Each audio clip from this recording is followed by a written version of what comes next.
hour 2.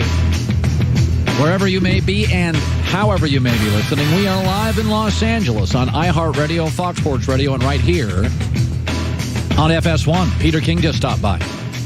Joy Taylor's more than stopping by. She's here every day. Rams-Patriots Super Bowl. I am going to be completely unbearable for the next 2 weeks. Even my wife said, you got the Patriots and the Rams in the Super Bowl? When I lived in New England, the team I watched the most kept getting to the Super Bowl. Then I come out to L.A., we get a new team, and the team I watch the most, because they're here, practices, preseason, every game's on. Can you start watching another AFC team the most? Start watching the Steelers. They're very interesting. Cleveland, you should really, you should probably try to recruit me to move to Cleveland. That would help. Well, you do watch a lot of Cleveland games. I do. Now. Baker Mayfield's interesting. I'm going to say something, and I think we all know this to be true. I want everybody to personalize what I'm going to say. If somebody tells you, if you're listening in a car watching me on TV, you're not very good, you're overrated, you'll never be successful, doesn't that make you want to work harder? Does for me. Does for me. You'll never make it. You don't have the voice. You don't have this. You don't have that. When you tell people or criticize people, most people react the same way. Oh, I'll prove you wrong. I won't speak for Joey, but I think you probably have a little of that. Yeah. There's been a few people who told me I couldn't make it. That's right. Same here. It's pretty much all of Twitter. Okay. So that's a driving force. Criticism is an ally. It's not an enemy. Criticism is your friend for driven people. And to be a professional athlete in the NFL, these guys are pretty driven. They're not weak. They've been told no, too short, too slow, too fat, not athletic enough. Of course, the centerpiece of that would be Tom Brady. Still has a chip on his shoulder all these years.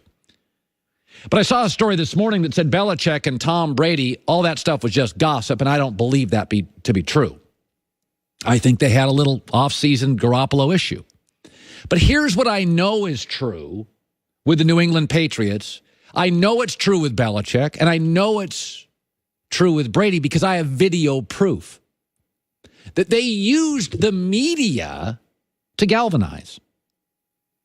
That they watch the media, they watch the show, they watch the other place, they watch and listen to WEEI, and they use those clips as motivation.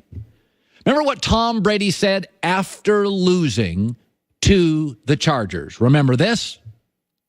I know, everyone thinks we suck and, can't win any games, so we'll see. It'll be fun. Well, who said that? The media. Nobody in Boston has said that. And then after the game against the Chiefs, and this will be harder for radio, easier for TV, did you hear the first thing Brady said when he went to congratulate, seconds after the game, Julian Edelman? I'm too old. You're too slow. We got no skill players. We got no defense. We got nothing. Unreal, bro. Those are, Chris Hogan, excuse me. Those are direct quotes from this show, the other place, from the media. They hear them and they use them. Folks, they hear everything. Aaron Rodgers hears everything. Kevin Durant hears everything. LeBron hears everything. Tom Brady, if he doesn't hear it directly, gets it fed to him. They hear everything. I've never understood why fans don't get this. Guys like me ripping your team, I'm your friend. Your team will use it as motivation. The Cleveland Browns are the worst run franchise in the league, and they have the most offensive fans because their fans, like their team, don't get it. Ripping Baker Mayfield doesn't hurt him. It motivates him. Ripping the Browns doesn't hurt him. It motivates him. The New England Patriots, 18 years, 9 Super Bowls. They are able to use the media regularly, use the media to convince themselves nobody thinks we're any good. Do you know how ridiculous that is? That's like the royal family in England saying, we're poor and have no leverage. We've got no power in our country, but we're the royal family. Just trust me on this. Nobody can do anything. And it's a ridiculous idea that the Patriots are doubted. And the only people who doubt them are us, the media. And they use it brilliantly to their advantage.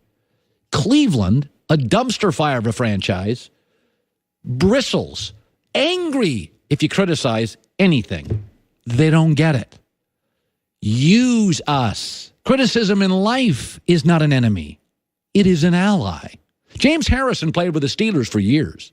Then he went to play with New England. He said he couldn't believe how often the underdog stuff, using media clips. You saw Tom versus Time, right? Where they spliced in criticism throughout the whole thing. Harrison talked about in New England. I was like you. I'm, like, this is phony. Everybody against New England, all that, but it's real. Like, I have no problem with this. They really believe that. They feel that. I felt that. I was only there for 6 weeks, and I'm like, yeah, it's New England versus everybody. Everybody hates us. Nobody loves us but New England. And when you buy into that, like he said, you getting those 10 guys that really to buy into that, you go out there and you give everything you got. Like, you really believe that it's New England, it's us versus everybody. Let me shift to this. The team that didn't make the Super Bowl and thinks they got robbed, the Saints. Their owner, the Benson family, a family for years sort of shrouded in mystery and gossip and rumors. I won't get into that. Gail Benson came out and said the NFL must commit to providing fairness and integrity. Oh, wait, time out. Oh. New Orleans talking about integrity? Okay. Oh, right. Let me get this straight. This is the Bountygate franchise. And the league had to suspend the coach. Belichick's never been suspended. They had to suspend the defensive coordinator, had to suspend players, had to suspend their general manager for lacking, what was the word again, Gail? Integrity. Yes, when I think of New Orleans, I think of a integrous city. Actually, I think of a party city.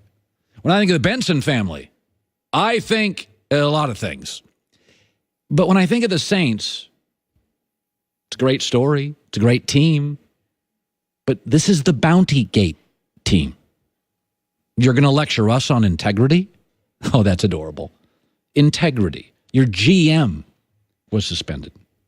Your coach was suspended. Over a year. Players suspended. League had to step in. You were paying players to hurt other players, lacking complete integrity. Thanks for lecturing us. By the way, that pass interference call, it should be noted, there's very few pass interference calls on running plays, New Orleans. You may have wanted to run the ball in that situation. Kind of a clock issue. But not to be snarky, there is a massive gap between missing a call, which the official did, and integrity. I make mistakes all the time on this show, but I don't go out to make the mistake. The word integrity is very personal. The NFL, you're saying, could have, for the record, moved your franchise. They did not. They had integrity and honor and loyalty to the city of New Orleans, which, post-Katrina, was really in a rebuild mode. They could have never allowed Sean Payton back in the league, Greg Williams. And they did, because they have integrity. They didn't overreact, although they were furious. Just be careful about New Orleans and Gail Benson and the Saints and their fans screaming and protesting over integrity, Bountygate team. Now, call was missed. Calls get missed. Crappy call. Didn't help you. That we can agree on. Nobody here is disputing it was a good call. I think there's a great deal of recency bias. The last big call's the one that lost it for us. It wouldn't be that the Saints in the red zone early in the first quarter, there was 0 on the clock and were allowed to snap the ball and score. That isn't being talked about. Of the 2 face masking penalties, one would have set up first and goal for the Rams, giving them a 24-20 lead. That, of course, isn't talked about as well. But I'm going to push back a little on the integrity thing, Saints. Chris Haynes just got off the phone with LeBron's agent, Rich Paul. We'll have an update on LeBron's status. I think it's something. I think it's a story. That will be coming up next. Plus, Sean Merriman, Tony Gonzalez. We're not even halfway home, a Tuesday show. Hey, a couple days ago, I got something in the mail from a company called Butcher Box, and it was ribeye steaks and Alaska salmon. I just had the salmon Sunday night. It was great. When it comes to meat, fish, quality matters. And that's why I tried it out. Butcher Box is delivered right to your door every month. The meat is guaranteed to be humanely raised, no antibiotics or hormones ever. A Butcher Box beef is grass-fed, grass-finished. The chicken's organic, free-range. The heritage-bred pork raised to keep all their fat and flavor. You're not going to find this stuff in stores. If so, it's a fortune. With Butcher Box, less than $6 a meal. And announcing a brand new protein, yes, the wild Alaskan sockeye salmon. I had it Sunday. It was unbelievable. Limited time Butcher Box offering my listeners 2 pounds of wild Alaskan sockeye salmon plus $20 off your first box. All you have to do is sign up at butcherbox.com/herd. It's really good. Butcherbox.com/HERD. Less than $6 a meal. Delivered right to your door. The meat's guaranteed and humanely raised. Butcher Box.